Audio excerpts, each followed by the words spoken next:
thought it'd be really cool to do a rig rundown for you guys to show you some of the gear I'm going to use at my debut at Ground Zero Blues Club in Biloxi, Mississippi. So let's check it out. So first and foremost, I got my trusty girl here, Storm, my #1 Charvel Star. This one's got the EMG 8185 set in it. And of course, all my guitars are ran with Elixir OptiWeb 1052s, down a whole step to D standard. And yeah, this is going to be the one I play most of the night. And yeah, this has been my bread and butter for every release I've ever put out, all my albums, all my records, all my guest solos, majority of them at least. So I felt it was kind of fitting to bring the guitar that's like my signature to make my debut at this awesome venue. So yeah, Storm's never let me down. I figure it's only right to bring her with me this time. So next up, we got the most important guitar in my collection, Lisa, named after my mom. I'm going to break this one out for I think the last few songs in my set. I got some really important intimate ones picked out. I really wanted to play them on this guitar, and in a way it's like I get to bring mom with me to this big debut, so I'm really excited.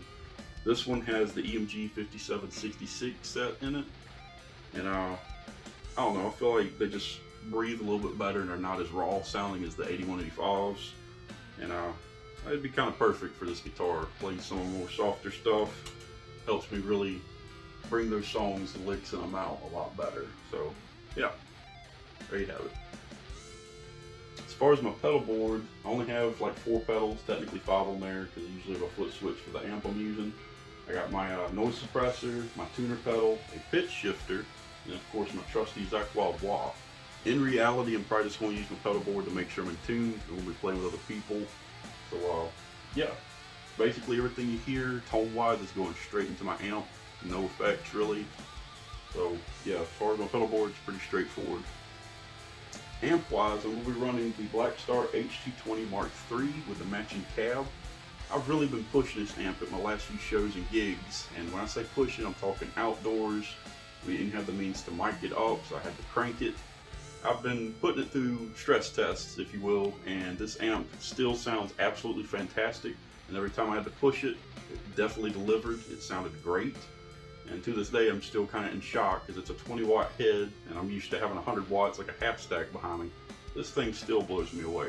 It absolutely delivers, does what I need it to, and far meets my expectations and blows them clean out the water. So yeah, but everything you hear will be straight through this amp. Like I said, my pedal board's basically there for just the tuner.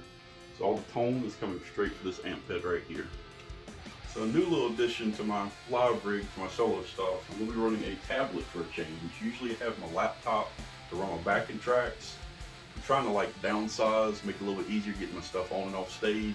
And we'll give this a go the night of, and we're going to see how it goes. I found a really cool app that lets me play my backing tracks, organizing them and whatnot. So yeah, we're going to see how it goes. I've never used a tablet as far as, you know, my live setup goes, but we're going to give it a try and see what happens. So yeah, so there you have it. That's pretty much the gist of what I'm going to be running for my debut at Ground Zero. I'm super excited, and I'm going to try my best to get some footage of everything. There's going to be a lot of magic happening in one night, and of course I'll explain that later. But hope everyone comes out. I'll be sure to drop a link below so you can get your tickets still. So yeah, hope to see you there. It's going to be fantastic. Looking forward to it.